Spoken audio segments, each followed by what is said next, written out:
நீங்கள் பார்த்து கொண்டிருப்பது நியூஸ் 21 செய்திகள். தமிழ்நாடு செய்திகளை உடனுக்குடன் தெரிந்து கொள்ள நியூஸ் 21 செய்திகளை பாருங்கள். ஜாக்டோ ஜியோ அமைப்பு சார்பாக உண்ணாவிரத போராட்டம் நடைபெற்றது.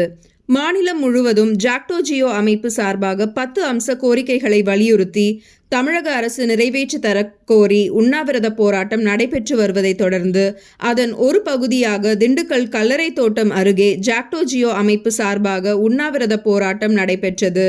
போராட்டத்தில் ஏராளமானோர் கலந்து கொண்டு தமிழ்நாடு முதல்வர் 2021ஆம் ஆண்டு தேர்தல் காலத்தில் அளித்த வாக்குறுதியின்படி லட்சக்கணக்கான அரசு ஊழியர்கள், ஆசிரியர்கள், அரசு பணியாளர்களின் வாழ்வாதார கோரிக்கைகளான பழைய ஓய்வூதிய திட்டம் உள்ளிட்ட 10 அம்ச கோரிக்கைகளை நிறைவேற்றி தர வேண்டி கோஷங்களை எழுப்பி இன்று காலை 10 மணி முதல் மாலை 5 மணி வரை உண்ணாவிரத போராட்டத்தில் ஈடுபட்டனர். நியூஸ் 21 செய்திகளுக்காக PS பக்ருதீன்.